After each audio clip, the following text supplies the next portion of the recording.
Welcome to Decades of Horror, the classic era. What was that? Woo, woo, woo, woo. Caw, caw, caw. Woo, woo, woo.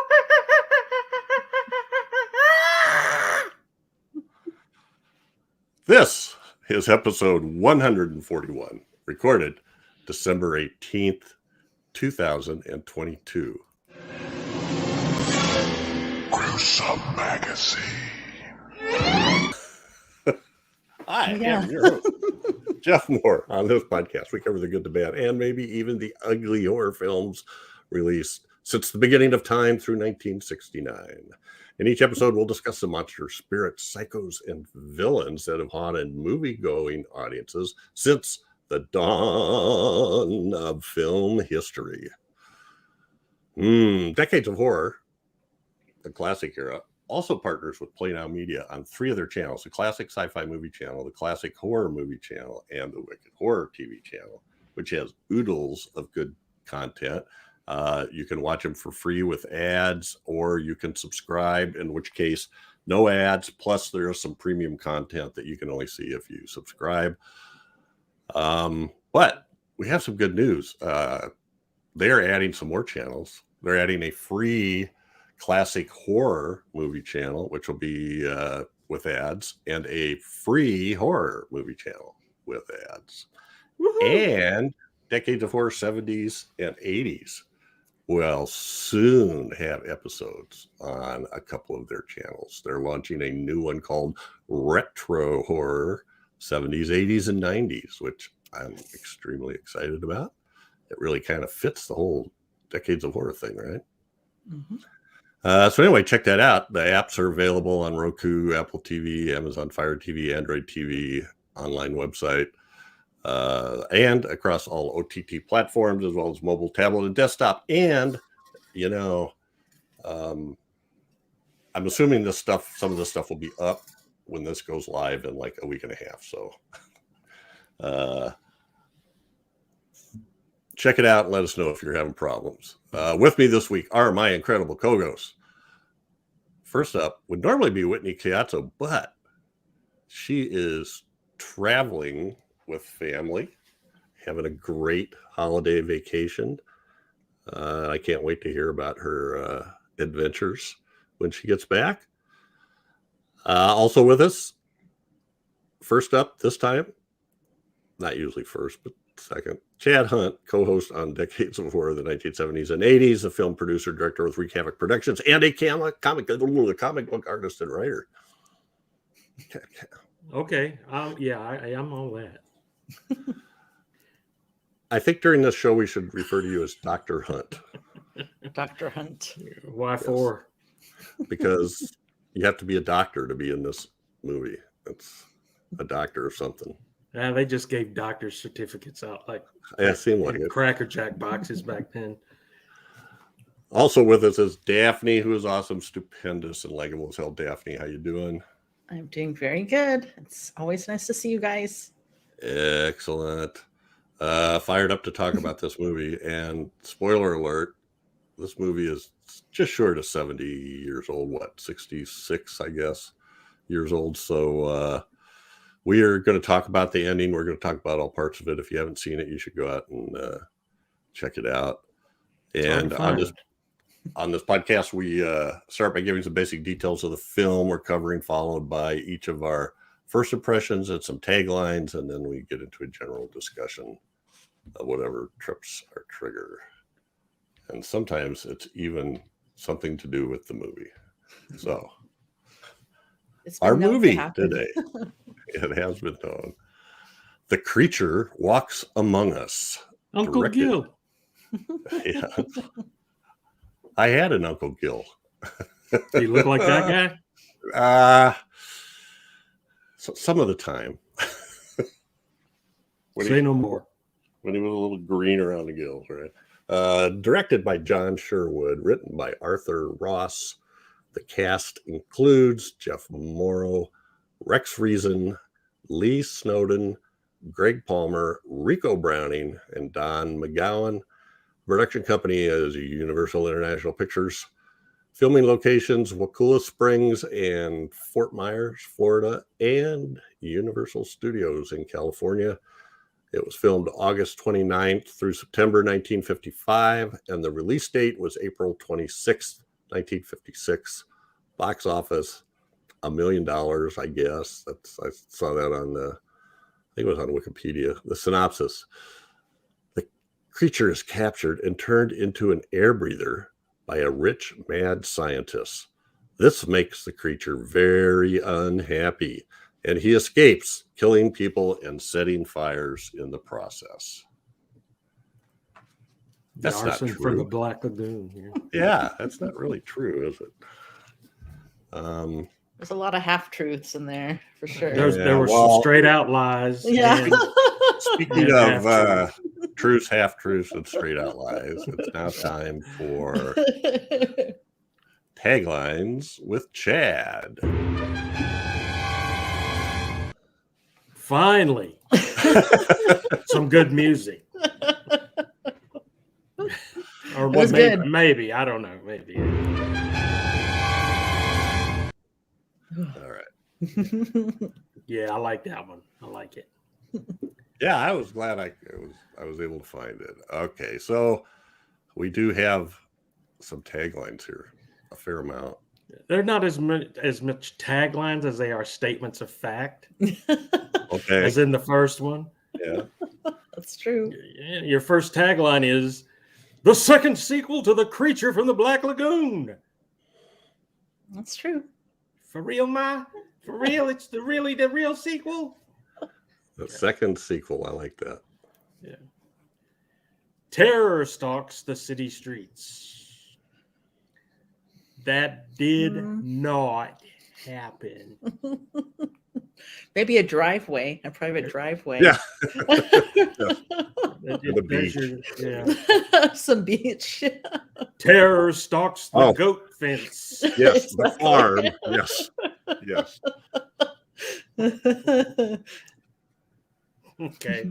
Third one is half monster, half man, all terror, which would mean he's like split up into thirds then, right?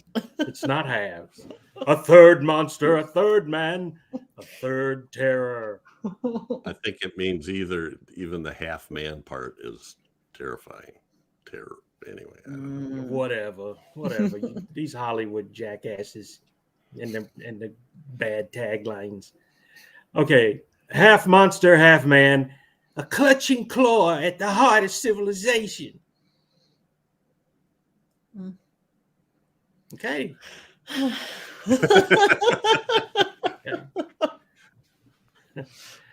Terror once again runs rampant on the city streets as the monster strikes again. You skipped one. Yeah, I know. Okay, I'll go back to it. Beauty and the Man Beast from a Lost World. Now, I'm not gonna be baited into that. Yeah. Well, the next one is even less. Science baits his fury with a woman's beauty. No chains can hold the power of his passions. Absolutely nothing to do with the movie. Nope. You getting any bites yet? No. I'm thinking about using children next. These women, they aren't biting these women. I don't know what's going on. Okay. Well, he does. I guess he does grab her, doesn't he? Maybe not. I can't remember now. New excrement stalks the street. Oh, I'm sorry. I read that whole completely wrong. New excitement stalks the screen. There we go. Fury stalks the streets and a city screams in terror. Where's the city they keep talking about? Yeah, now we're just combining phrases, and that's city screams in terror. And if they are, it says something else because he was never there. Okay, all new underwater thrills and stock footage. Mm-hmm. Yeah, it is. Yeah. That's it. Okay. I'm That's sorry, it. Chad. I did. Hey, I sorry did the about best. that. The best I can with what I got. So. And that's been Taglines with Chad.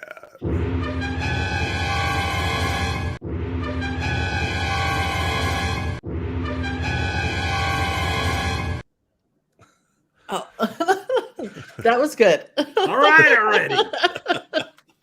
All right. So, first impressions, and this is surprise, surprise, Chad's pick.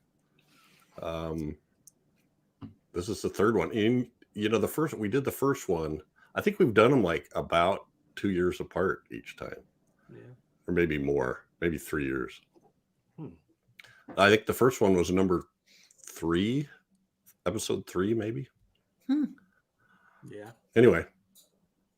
That was my first pick. What are your first impressions of The Creature Walks Among Us? My first impressions are as follows. I'd seen the first 2, and I always knew that there was a third one, but I missed my chance to see it. I could never find it either playing anywhere. I couldn't find it on VHS anywhere. And I finally saw it when I bought the Universal Studios, was it the Millennium Collection? With the 3 statues in it of Frankenstein, Dracula, and Wolfman DVD collection. So, and it's included in that. So I watched it then for the first time when it came out. And I at the time I first watched it, I was sort of had mixed feelings about it because I thought it took forever for them to capture the creature. But I guess they were trying to set up characters and stuff like that, which was the characters. I guess we'll talk about later. But recalling watching it then, I like the idea that they made him an air breather. I didn't like it because it was against his will. And they were trying to change him into a human, but I didn't like that particularly well. But it was still interesting to me. The little kid inside me didn't like it because I wanted to see the original creature, you know, doing all that stuff. But it was a better film story wise than the second one. I thought it had some good ideas in it, and I like the way he was all bulked up like Super Frankenstein or something in that suit they made for him, and he's actually was able to show off a little of his strength in this one, where you see furniture flying through the air and you know, and all kinds of cool stuff like that. So it is a cool movie. I'm sort of sad that this is the end of the series, sort of. Where there was no real resolution to the creature's plight, and whatever happened to the creature, I always wanted to see that. I didn't want him to stay as he was at the end of the movie, and it was such a sad ending too. When he kept looking out at the ocean and longing for the ocean and everything like that. So I did enjoy this one. This is behind the first one. This is my second favorite of the series. So yeah, I really liked it, and when I first saw it, and I still enjoy it now, even with all those nasty characters in the movie. That, you know, you put one woman on a ship full of men, and they all go to lose their minds. You know, and you know, and that's the stuff that I found boring and didn't care too much for. But yeah, I like this movie. I like it. All right. Well, Daphne, what about you? Had you seen this before, or when did you? I hadn't seen this before. I've seen the first 2, and I rewatched both of them a couple of years ago because I did a creature. I dressed up as a creature a few years ago for work, and so I rewatched those. And so this was the first time I saw the third one, and I enjoyed it. But kind of like what Chad was saying, it made me feel I had some weird kind of feelings about it, just because there's a lot of really bleak stuff happening in it, and I mean, you got your domestic violence, you got your rape, you got your forced experimentation, murder, all the stuff. And I just felt so bad for the creature. And the ending was just so, it just made me so sad and so angry. I kind of felt, I don't know. I enjoyed it, and I thought I did like some of the ideas, although it definitely made me think of Frankenstein a lot. Both the doctor character and the body type of the creature. I loved seeing the underwater shots again. That suit is so beautiful. And seeing it move underwater is it's so pretty to see and so beautiful to watch. And so I liked it, but it really got me in the feels for sure. Yeah. Yeah. And in the end, I took the end as like he killed himself. That's how I took it, is that he like walked into the water and knowing that he wasn't gonna be able to. He didn't have any gills. Yeah, he already been in the water and almost drowned, so he knew. Yeah. I'm maybe a little bit like Chad, but the first time I saw this, I was like, I don't know, the whole bulked up version of the creature sort of turned me off. But this time around, I don't know why I liked it a lot better. I'm totally agree with everything that you're saying about the just rampant misogynistic BS that goes on throughout this, which doesn't really, there's a little bit of arguments and stuff in the first one. They kind of have that same thing going on in the first two, although it's not as bad as this one. This one is kind of ridiculous. But I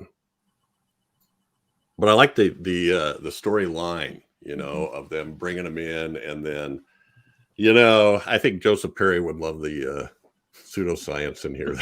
Oh yeah, it was just like, oh yes.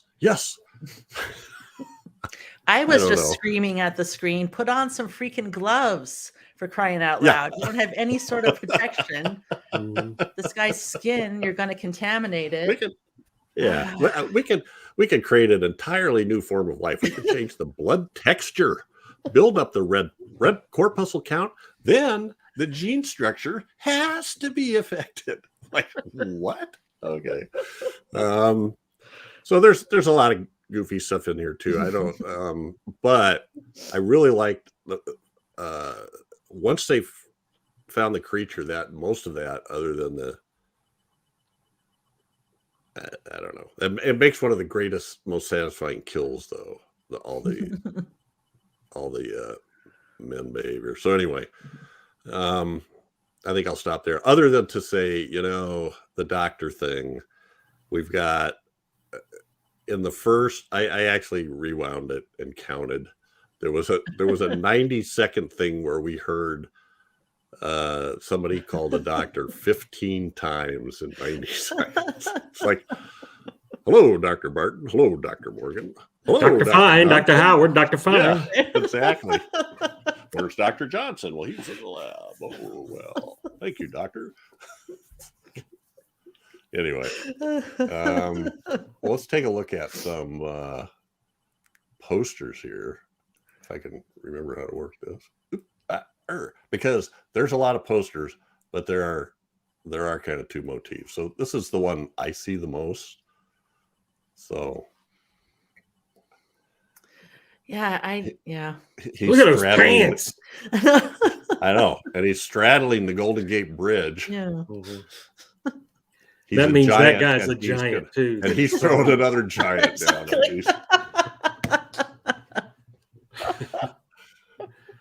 Dr. Barton is huge. Yeah. I told him not to lean up against that radiation needle.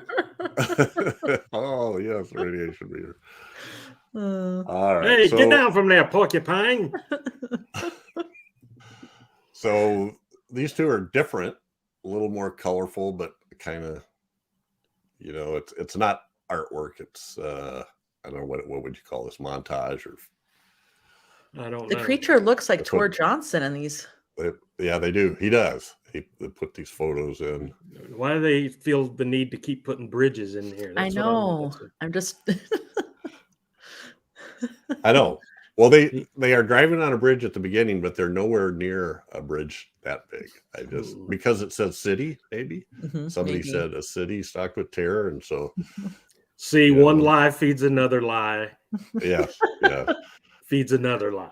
So these two, I suppose, are lobby cards. Shows the two main motifs. One is we're throwing the guy, and the other one is we're grabbing the woman and lunging somewhere. Yeah. I don't know. I'm not sure. I could totally be wrong, but I don't. If he did grab her, he didn't do it that much because he was either knocked out or when he did his little rampage. I mean, maybe when she was in her room, maybe he busted in her room on the boat. Well, but here it wasn't like my he problem was, is. My problem is I watched all three of them first, and now I'm not sure. He definitely. Oh no, he does. He comes in and grabs her when. No, maybe it's I'm like after he broke out. After he broke out, maybe. Nah, I'm thinking of the second one. I'm thinking of Revenge of the Creature when there's like a band playing and the yeah, I think that is the second one. Comes and crashes out. Anyway, all right. We did watch the movie, folks. We did. Couple more. She definitely wasn't wearing a bright red slip dress, though. I can tell you that. No, that never happened. So here we are on the bridge again. All new underwater thrills and not suitable for children.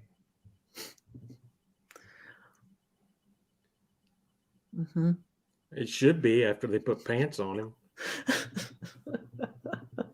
I know. Ooh, and these here's are a cool. couple of foreign ones. So the one on the top is the one we always run into that I'm assuming is Dutch. It's in French, and then the bottom line is a Dutch version of the title. I can't read it. I don't think it's Dutch, but again, I plugged it into Google Translate, and it told me it was Dutch. Maybe, yeah. And it basically means the same thing. They both are kind of like the creatures with us, the creatures. It's met monstre it ons nabi, Nabij. I don't know what that is. Anyway, and then of course the German, which that poster is totally different from any other poster. Yeah, He looks like he's sort of like King Kong. Das Ungeheuer ist unter uns. The creature is among us. Yeah, pretty much. Ist uns. Okie dokie. So I found this wonderful picture that has the entire leads of the cast in here. So perfect. Doctor, yes, Doctor Johnson. What, Dr. Barton? Dr. Mohr took that last sandwich out of the vending machine. I don't understand. Get Marsha Barton over here. Jed Grant, played by Greg Palmer, is their guide, I guess. / sleazebag captain. And then you have, I actually wrote this down somewhere like an idiot, and I won't be able to find it now. I love the name Rex Reason. I know. I'm Rex Reason. Yes. Sounds like a Sunday color comic. Yeah. That was Dr. Morgan, and he was, I don't know, he was the hunky, less misogynistic guy. Yeah, I think he was a geneticist, maybe, or something. Yeah, and one of them, medical I swear doctor, they made up a name. There was a Yeah. guy that was called a rentgenologist, and I'm like, what? Is he studying the measurement of radiation, or is he? Is it a ROENT? Anyway, What exactly are you a doctor of? Well, it's called proctology. It's a new form of medicine. Emerging science. Yeah. So anyway, yeah. So we have Dr. Would you like me to Martin. perform an examination? No. Oh, that was a rhetorical question. I didn't expect an answer. No. So we've got the couple, Dr. Martin and his wife, Marcia Martin, who he married when she was 17. Yeah. He looks every bit of 56 years old. I actually, don't hold me to this, but I think I looked it up, and I think he was like 48 when this was made, but still, you know, he's a good 20 years older than her. So anyway, Dr. Martin, played by Jeff Mohr, and Marcia Martin, played by Lee Snowden. And then we have sort of the ancillary doctors. Yeah. Dr. Johnson, played by James Raleigh, and Dr. Borg, played by Maurice Manson. And that's AKA Curly Joe. Almost. He was the guy that did the sciencing. The rest of the guys just talked about making money, it seemed like. Since this has nothing to do with the butt, I am going to leave this conversation right now. You'll find me in the lab. Yeah. No proctology. So here we go. So, you know, it's interesting because a lot of these people didn't do a whole lot else. Maurice Manson was a character actor. He's got a few credits. And then that James Raleigh, I think this is almost like his only role. And I thought that they said that he was like an extra from one of the other movies, and that they just asked him to play this part. I love that scene when Dr. Borg is communicating what he's seeing to the scuba divers, but he just says it, and then Dr. Johnson says the exact same thing into the communicator. Yes. He's to the left. He's to the left. Yeah. Oh, my favorite one was, do you check me? I check you. He didn't say, did I check him? He didn't say it. So yeah, Maurice has over 100 credits. He's been in like tons of TV series and He looks familiar. Stuff like that.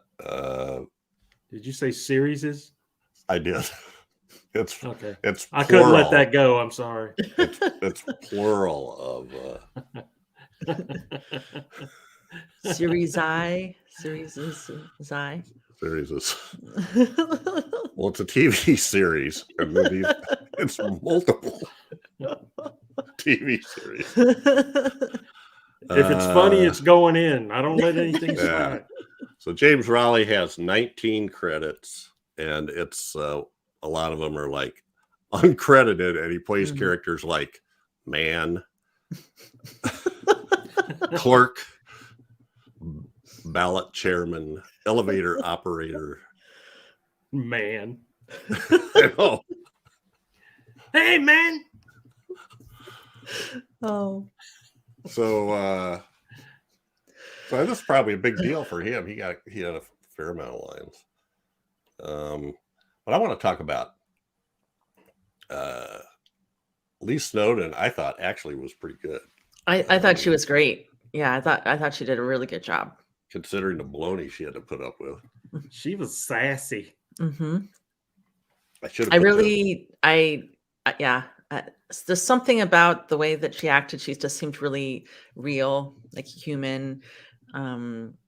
she was just kind of tolerating her situation, but still trying to, have some sort of control. I believe that she kind of, because she said something about playing music. So like she had this life before that she seemed to be, She really played piano. liked Yeah. life. And then she was kind of in this situation now where she didn't really see any end to it. She was smart. She could definitely keep up with them. And I mean, besides almost ruining the dive, but I mean, she knew what she was doing most of the time. She was, I liked her. I thought she did really good.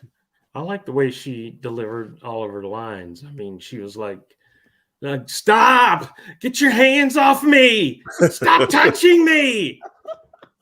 Leave me alone. Get away from me. I think that was one too. Oh my God. That was so true. Not with you. I thought you might want some company. Not with you. She was in she was in Kiss Me Deadly. Oh, really? Yeah. Okay. But she doesn't have a lot of credits, but she retired pretty quick after this, I think, because of marriage. She was really good in this. She was a little different from the Julia Adams character, where she was a little more, oh no, what are we gonna do? She didn't care. She's like, let's kill it. Let's do, whatever. She was ready to kill the creature and all these men that just kept hovering around her, blowing smoke in her face. And but she was really, I liked her in this. She was really good. It was she wasn't just a damsel in distress that the monster was carrying around the whole time. She was one of the guys, and she was just as competent as they were. It is interesting, though. It's like I couldn't put my finger on. I mean, I guess I could put my finger on how these are different from the first two, but even in just her character, everything was just so much. Just, I don't know, maybe almost noir in a way. It just had this kind of downbeat kind of thing. So even her character, her personality was different, than in the other ones. And I just think that's really, I don't know, that's part of what struck me. And I couldn't put my finger on how I felt watching it, and then thinking about how I felt watching the first two movies, where I definitely felt more like I'm watching a monster movie and stuff. So this one was, the theme of it was even a little bit more of a grown-up type movie. Yeah, that's a good way to put it. Yeah. Yeah, a little more mature subject matter and everything with the because a lot of kids probably saw this and felt the same way, like, who's this?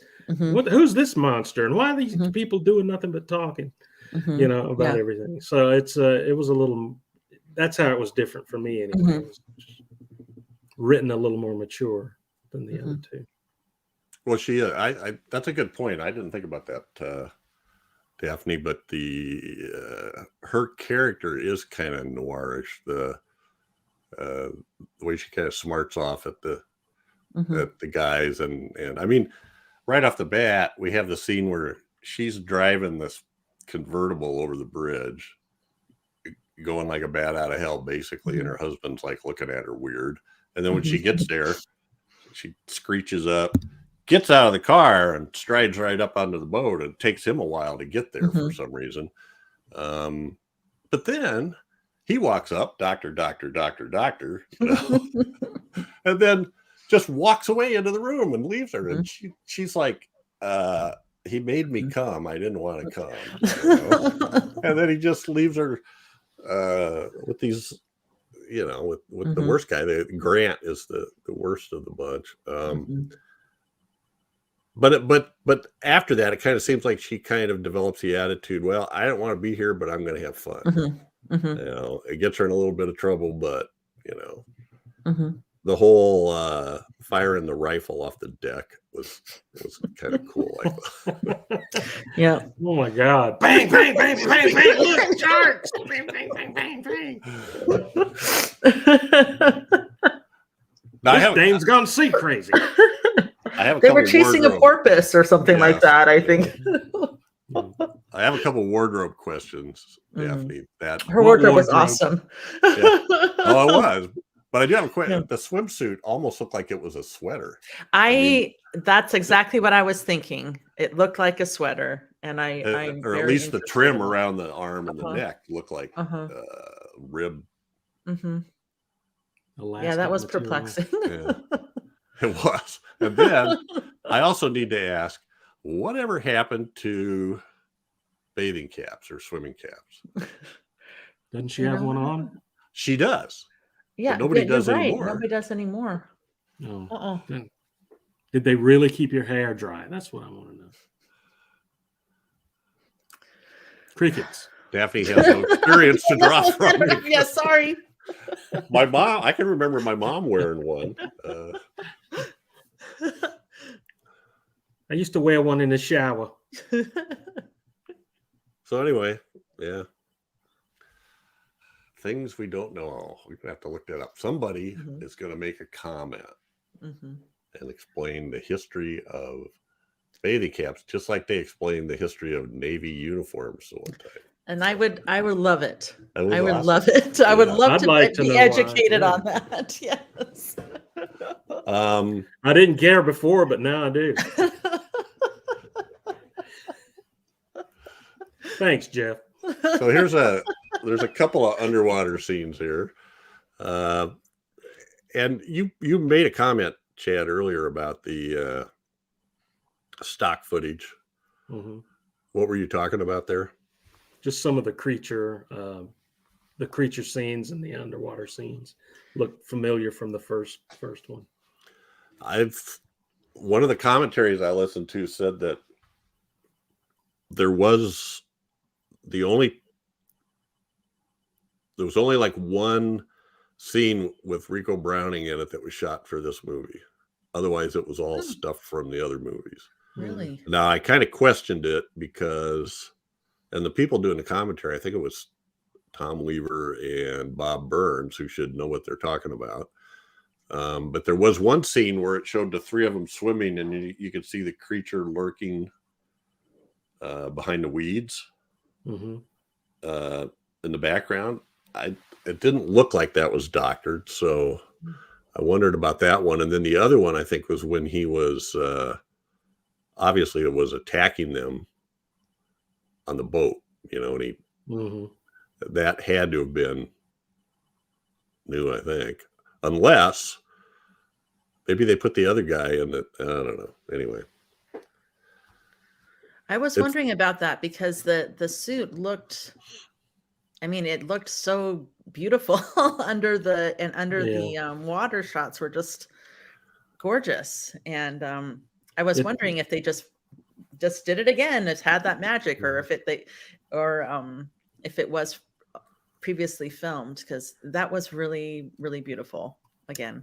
Yeah. Well, it looked like mostly from the first film because the creature's mask in the second one looked different. The eyes, right? Different. His eyes were different. Yeah. And I didn't catch. Of course, a lot of them were faraway shots, but I didn't catch that any of the second Creature's Revenge faces in there.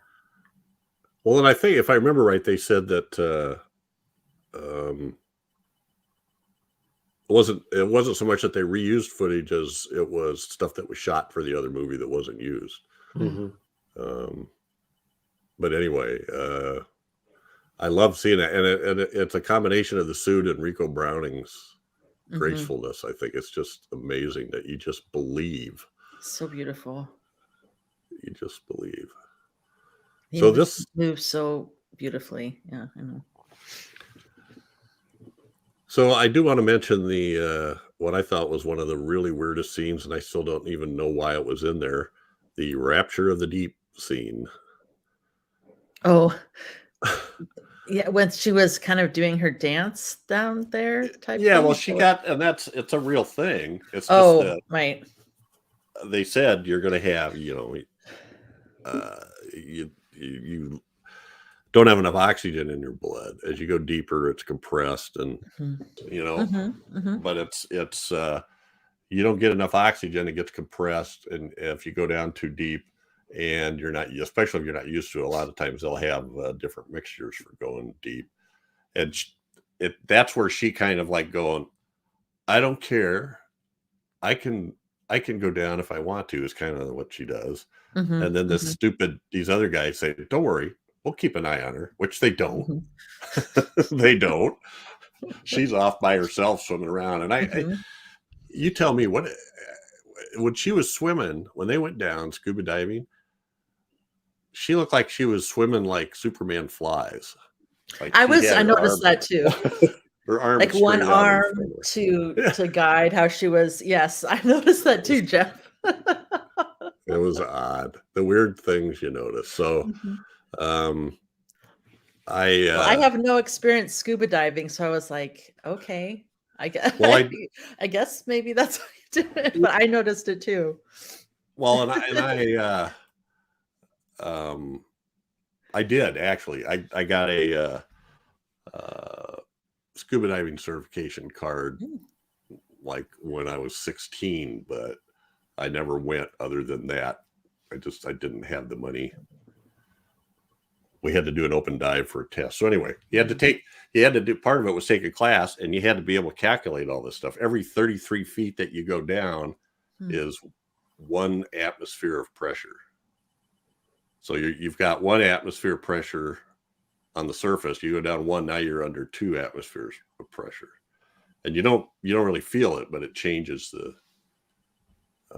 concentrations and stuff of the gas in your blood and everything. So anyway, we were talking about the rapture of the deep scene. The bends. Yeah. So I just thought that was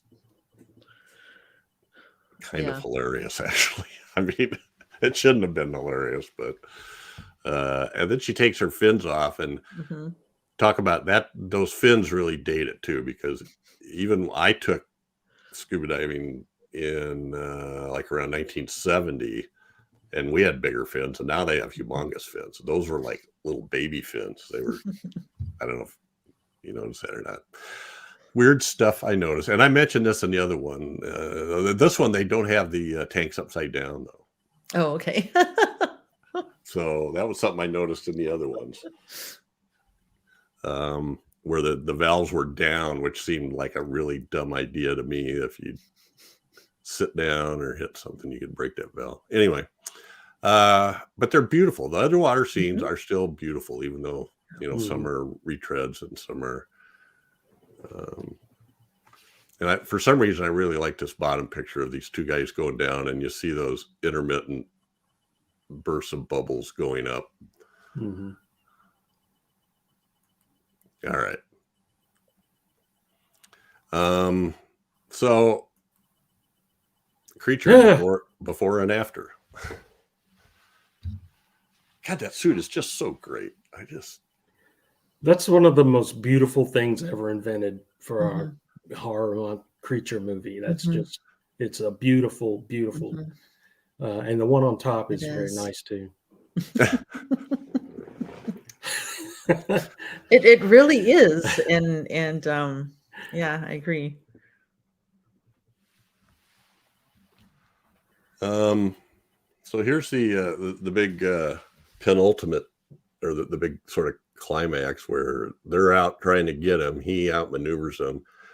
That's a great shot when he swims up and just shoots up standing on the side of the boat. That is a great shot. He's on the boat. What do we do? Tell him his shoes untied. Yeah. Let me get this just open giant thing of gas and just put it over here. That they're using for lamps. I hope he meant kerosene. I hope he. I don't. Yeah, I'm not trying to point those things out necessarily. For it's just like, what? I don't. Well, I remember those. You know, I kind of remember those things sometimes, like in the. If I remember right, they would put them like on the highway. You know, at night you could see the flames of these things. Although I just haven't Just doesn't I make like much some of the sense. I like some of the scenes too where they're just after the large boat can't go any further and then they just kind of go down the river. I thought those were some really nice shots too, really Yeah. pretty to establish the scene, kind of how it's getting bigger and he's really getting them in there, kind of trapping them in that little thing. I liked those too. I thought that was some pretty shots. Well, did he so he attacks him, and then I don't know if I have, yeah, this is great.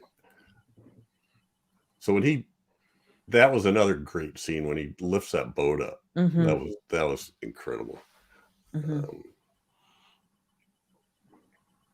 So that, there's some stuff here and then the creature's rampage at the end is another thing that I liked a lot and was fairly well done. He made the furniture. I'm sure it was all like balsa wood or something, but man, he just threw that stuff around like.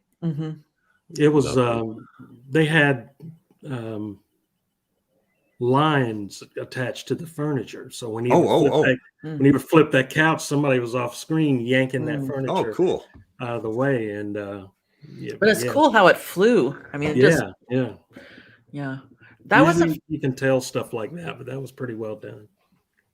That was the first time I saw him as kind of like the Frankenstein's monster thing. Maybe it's because of all the discussion. Maybe it's because of the doctor and then all the discussion about, creating the new creature. So maybe it was really obvious, but so that him wrapped maybe in bandages all over. Yeah, the bandages, and then him kind of rampaging through and being clearly, like kind of the victim, for lack of a better word, or like being taken advantage of. So I really felt bad for him at the in all just it's not his fault. He was just existing in nature until he was fine eating fish and birds and whatever he could catch until man came through and started messing with him.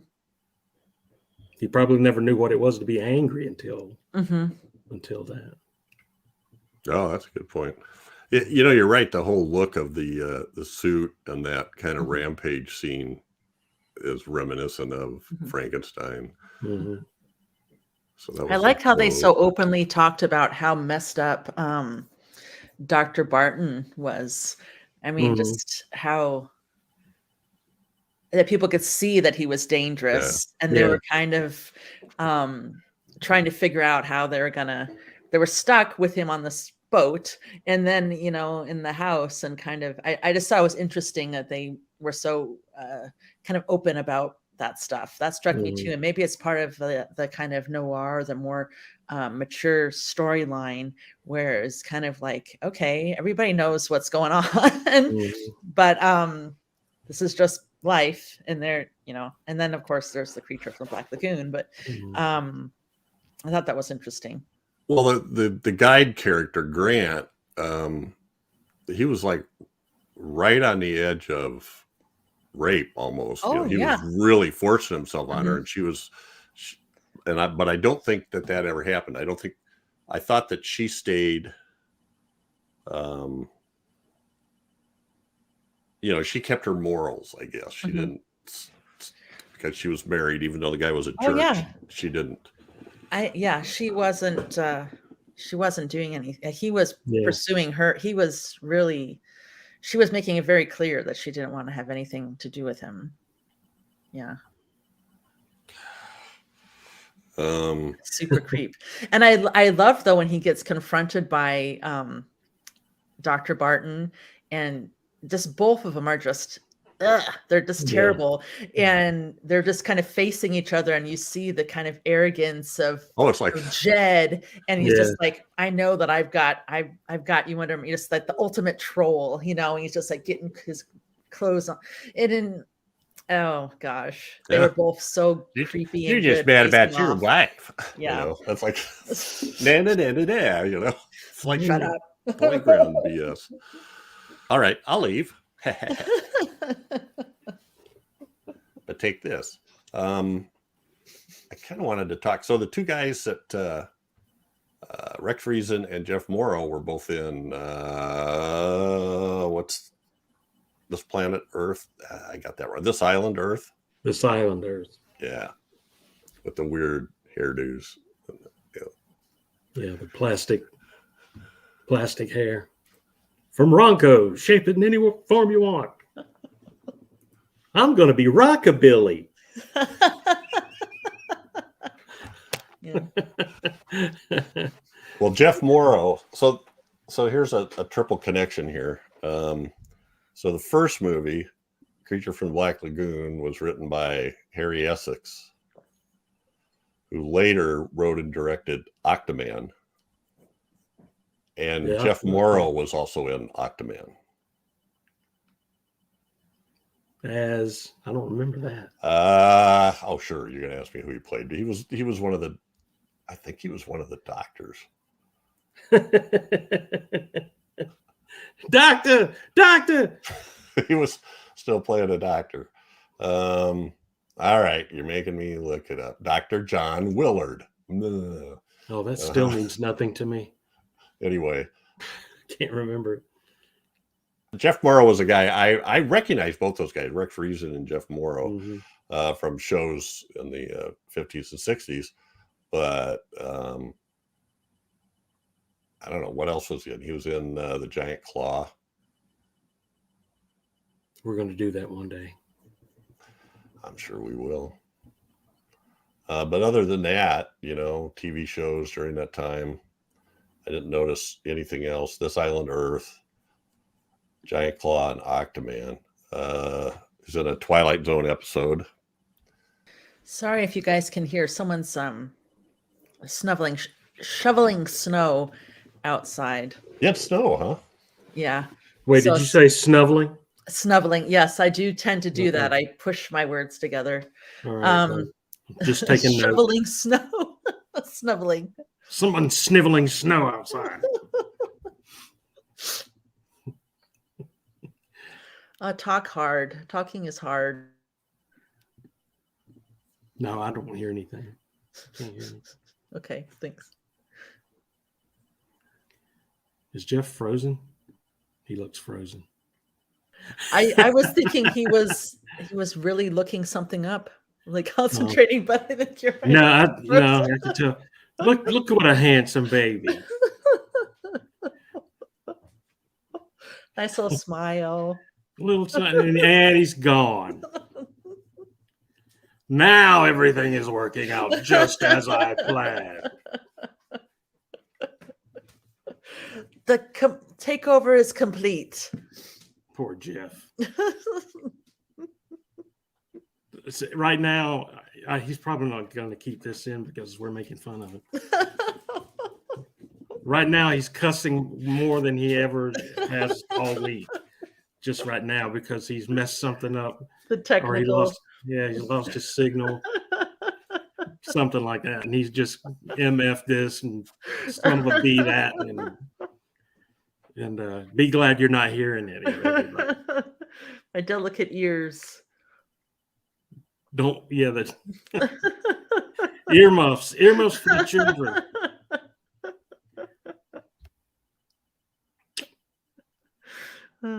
So anyway, it's been nice knowing everybody. This is probably our last show because the co-host Jeff's gone on a rampage in the studio.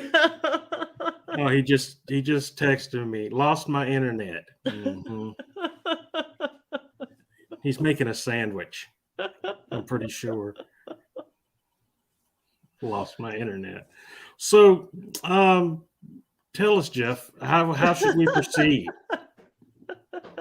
Should we just wrap it up now, or? I guess we could read feedback. We could. Let me see where the feedback is. It depends on who sent it, and if there's anything in there with our names in it.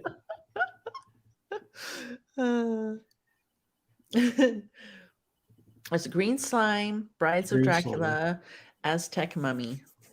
Okay. You want to read feedback while we wait for Jeff? Yeah. Let's do that. Okay. All right. And we can read it again when he's back if he wants. We're not going to do it Okay. That's when he comes back. We'll just say we did the rest of the whole show without you. Good night, everybody. All right. First one for episode 105, the green slime from Lone Wolf. He says, which theme song do you guys prefer, the green slime or the blob? It's green slime for me. Yeah. Yeah. That's a tough one. I think, yeah, I got to go with green slime. Okay. But that's a tough one. It's more of a rock, Mm-hmm. a rock song. That's why I like it better. That's, yeah, a good beat and you can dance to it, as the kids say. They still say that? No. Holy cow. All right. Next is from episode 137, Brides of Dracula. Mm-hmm. And it's from Scott Wells. Would you like to read that one? Sure. Okay. This one is special, as I remember discussing it with an early crush of mine. I rather blew it when she wanted to reenact scenes from it, but I told her I would rather play Van Helsing than the vampire. But you know what? I stand by that. Peter Cushing solidifies himself as the best Van Helsing on screen with this film.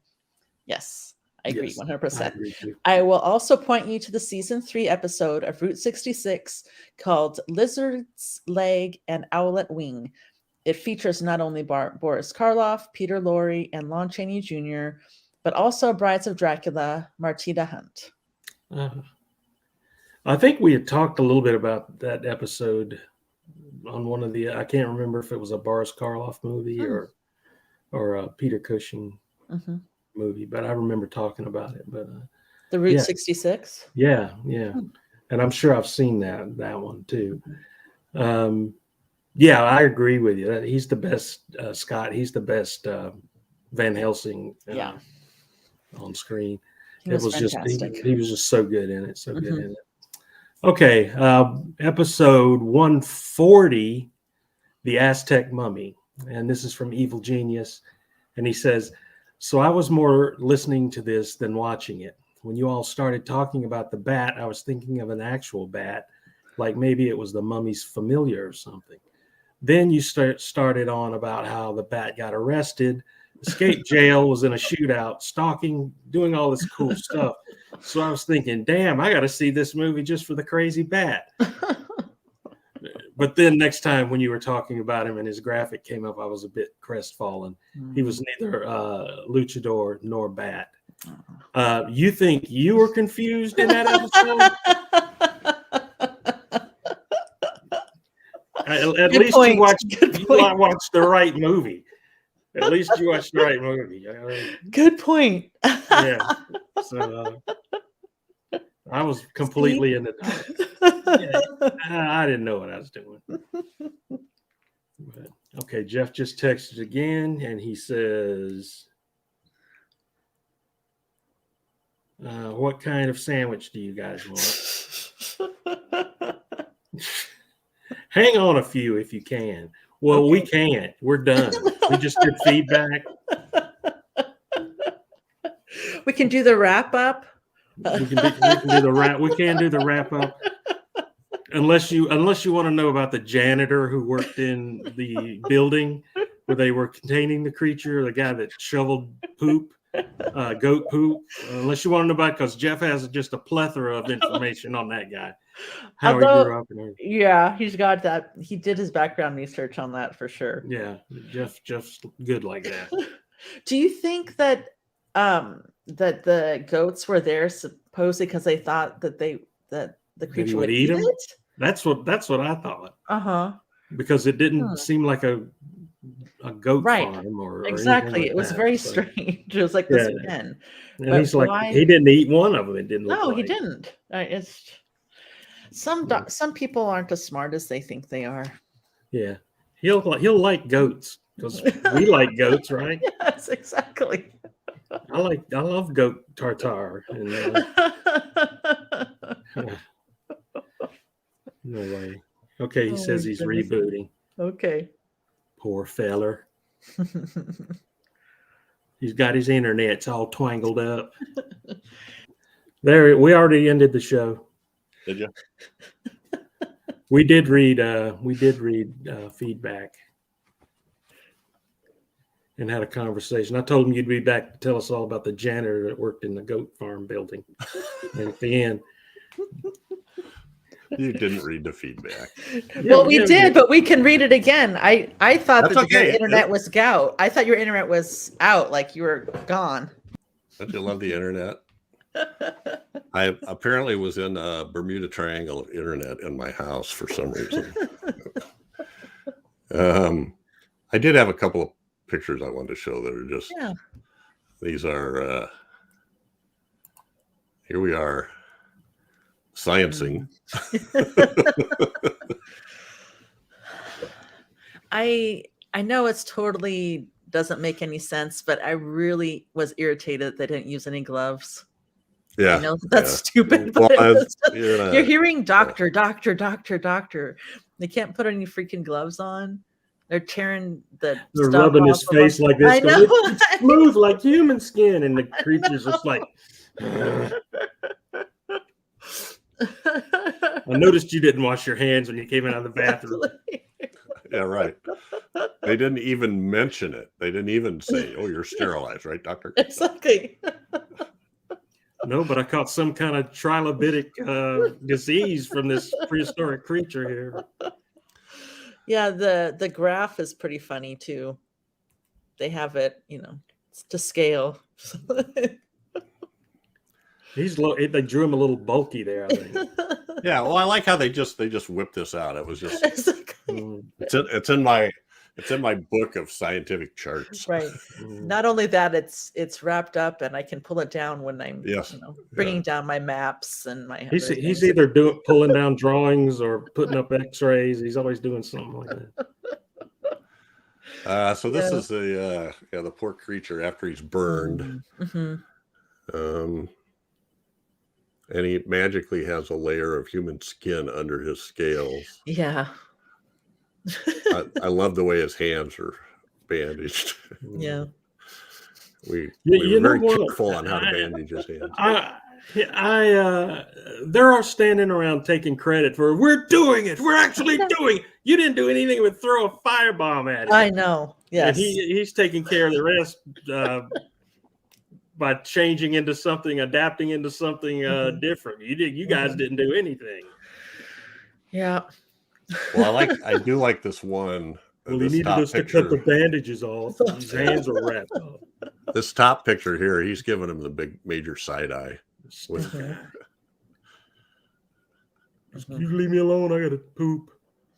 Anyway, I need privacy. And then you mentioned this as the sad kind of final scenes, Chad. And Daphne, I think you both mentioned it. Go back one. Go back again. That picture at the bottom, I thought The Rock was playing, or Lou Ferrigno, one of those guys. Definitely bulky. What's going on around here? You goats, shut up! I'm trying to sleep in here. This guy actually does. He does a pretty good job of, suit acting without being able to speak. Because there's times where you could see where he's like, I don't know. There's times where you can see he's like looking around, analyzing the situation. There's other times where you can just, the look of him in these pictures, and there's times where he's kind of slumped or I don't know how to explain it. He's just not. And he knew exactly what the doctor was up to when he was going to frame him for the murder of. You could see that he was getting upset. And he goes after, he goes after him for that. And that was a great scene too, when he's chasing him and the doctor's running down the balcony outside, and he cuts right through the French doors, just bursts. Well, he looked and saw him. And goes, I'm going to cut him off through here. Right. That was it. That was cool. It showed his intelligence a little bit on that. I'm trying to think of what else. I don't know there's that much else to talk about. Rex Reason was another guy that Rex Reason quit acting and went into real estate, I believe. I thought he did pretty good. I thought that I mean, I thought that the actors were Yeah. good. Yeah. I didn't have a problem with any of them. You know, they played despicable characters, and it, you know, from what I read, Jeff Mohr was a really nice guy, you know, that everybody liked, but he did a good job playing this. Wow. When there was a couple times where you just see the anger and the jealousy. jealousy. But it was interesting because initially it was just kind of like, I didn't really see him as being as twisted as he became at the end, you know? So I feel like I don't know if he'd always been that way, especially about his wife, but he definitely seemed to be like make that progression, at least to me anyways. Or if he was, I didn't notice it until towards the end when he really started losing it. And then the other doctors started noticing. Well, I mean, it's dangerous. Yeah, there's something odd when like a, you know, late 30s guy marries a 17-year-old. That's a good point. Odd about that. I'm not judging. Not judging. But it involves banjos.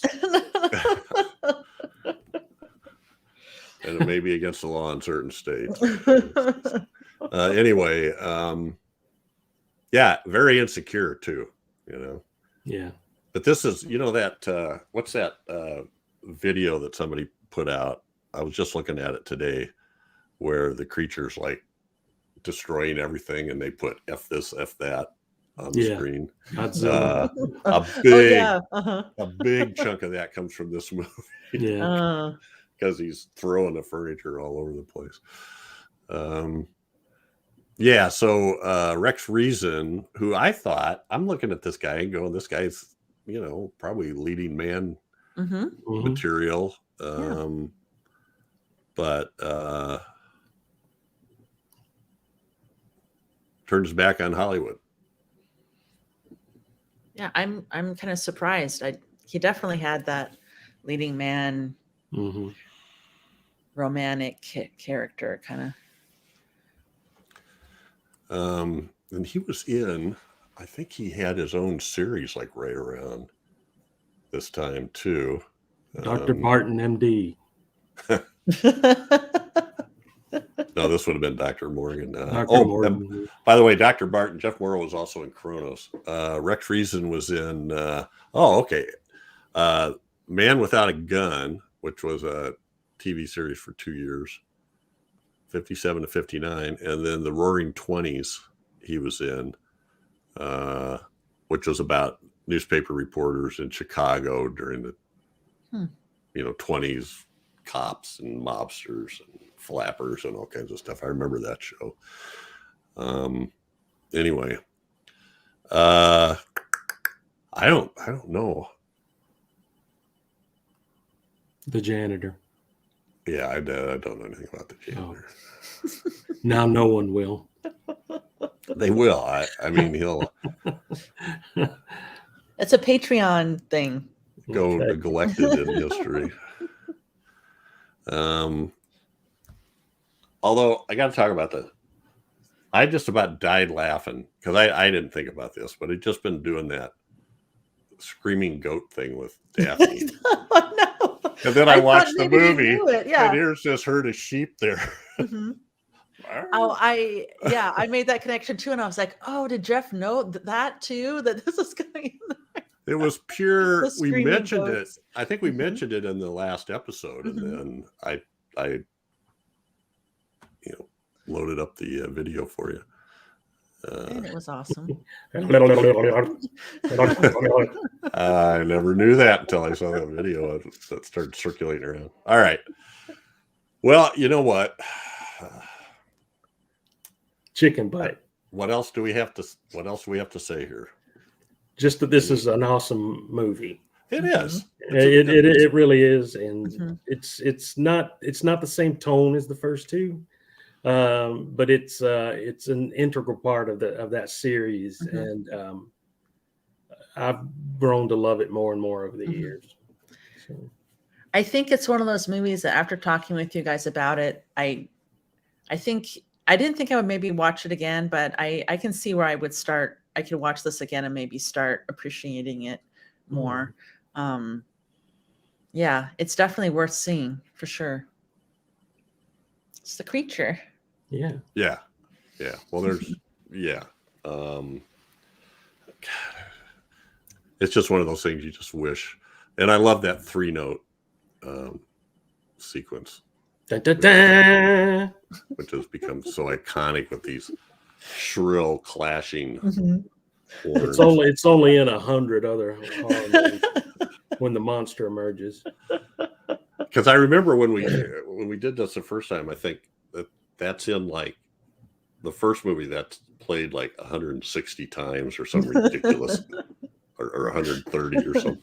Well, they're even in Godzilla. That little piece of music is in Godzilla movies. Have them in Godzilla movies. So. And they do the same thing. They play it every time Godzilla appears on screen. All right. Well, I love the internet. What's wrong, Jeff? Well, I'm trying to pull something up here quick and acting like I'm not. You're failing horribly. So, yeah, I've been having problems for some reason. It'll normally, like about twice a day, it's just gone for like 3 or 4 minutes, and then it comes back on, and it's like it's not gone long enough to like text somebody to do anything about it. And I've always been thinking, well, geez, I'm glad that doesn't happen during a podcast. Okay. Yeah. Well, I think we should do the feedback again, because there was a question from Lone Wolf, and Well, I got a question. I'm going to ask you guys this. okay. So I have read this. So which was it? The Green Slime or the Blob theme song? It's Green Slime. We went with Green Slime. Oh, I like the Blob better. You like the Blob? Yes, I do. It's close. It's close. It's close. I just like how the Green Slime is like just a little bit more, just a little bit over. Yeah. Got a little more oomph to it. But they're both stupid songs. Green Yeah. Slime is the better of the two. Doc's listening to this now going, what? Yes, Doc. And then Scott Wells on Brides of Dracula. Yes, Peter Cushing has become the quintessential Van Helsing. I think even from the first movie, so him good. leaping across the table, ripping the curtains down. It's just so awesome. And then in Brides of Dracula. And we're doing a movie on 70s that has Herbert Lom as Van Helsing. He's no threat to Peter Cushing, although he's okay. I mean, Peter Cushing he's it. Van Helsing. The whole he's got the whole package. Yeah, I know. He's it. He is awesome. And I'm going to have to watch Jeff's that. Sad because we did the feedback already. I can tell. Well, I'm going to watch that episode of Route 66 because that sounds kind of cool. Well, why don't we read him again? Well, you read it. Okay. People have heard it, so I'm just putting my comments in. Okay. Oh, it kept recording. Yeah, you can see up in the corner it was still going. Yeah. So Daphne and I had to improvise on the fly. It was amazing. Yeah, you should have been there. I'm not going to edit it a bit. And then I love Evil Genius on Aztec Mummy and the Bat. Yeah. When we say, and here's the bat, we see a guy with a mask on, but if you're listening to audio, you don't see that. So I like the luchador. And I looked at all your faces, and you're all going, like, what did I miss? Yeah. What? And I watched the wrong movie, didn't I? That was a fun episode, though. I thought. It was a good warning. I should have warned you guys because I did that. I watched that, and I'm like, wait a minute, that's not the Aztec movie. Anyway, all right. Because I only want to watch one Aztec mummy movie, and that's the one I watched. And that's So, it. That's all you're doing. That's it. I tell you what, I'm buying it if I find one. A Blu-ray with English subtitles. I want to watch in the Spanish. other two ones that we talked about because I really want to see this storyline can kind of have the connection. Yeah, Like and it's that Superman guy who was like a total El Clark Santo Kent, or and then he was the Angel. The Angel. Yeah. Yeah. I'll end up throwing a shoe through my television. Well, that's the one where you see where you really get to see the crook with the machine gun go. Yeah. There's And the sound effect is going. Yeah, that sounded like one of those goats. all right. That's it for this episode, but every 2 weeks we'll be focusing on a specific film released between 1920 and 1969. Next up, chosen by me, is Stranger on the Third Aztec Floor. Mummy 2. The Revengeing.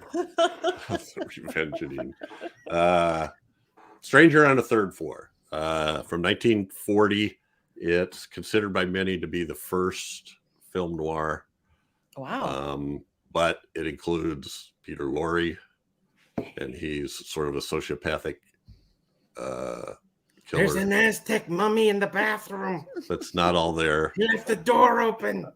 And the thing I love is that the cinematography is by Nicholas Musaraka, who also did Cat People, and he's one of the two guys talking about him now. Yeah, he's one of the two famous noir cinematographers that just does awesome work with shadow. So in the middle of this movie, there's just the most whacked out dream sequence you ever saw. And I used shots from this movie in one of our other episodes. I can't remember which one it was. But anyway, it was something that Nicholas Musaraka was the cinematographer for. Cool. So anyway, it's just over an hour. Not bad. So your Chad, stick with it. That dream sequence is just weirder than hell. No promises. No promises. So anyway, we should wind this up. I'm just kind of fumbling around, mumbling to myself. You guys are, I don't know, being nice. We've already wrapped the show, Jeff. We're also, done. not only Peter Lorre, but Elisha Cook Jr. You gotta have, who has a pretty good part. See, now he's looking for sympathy. You gotta love Peter Lorre and Elisha Cook Jr. Yes. Yeah. I love Peter Lorre. I'll love it when I watch it. Can't wait to see it. I'll love it when I watch it. Yes, you will. And so there's plenty of ways to stay in touch. Please leave feedback. Lose your internet. Especially about this episode. Comments of, you know what? Jeff should leave more often. Those are really welcome. Well, it was fantastic. Podcast magic. Yeah, you could hear the people at home going, What? He's not there. He's not there. Go tell your mother. Gather around, everyone. We're going to listen to the rest of the show.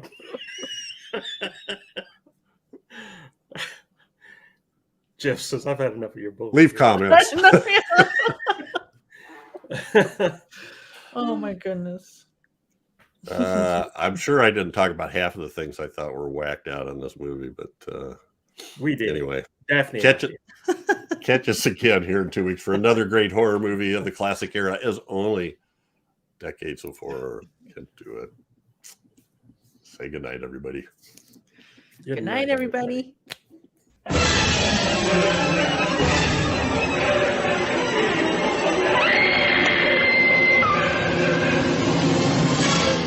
Gruesome Magazine.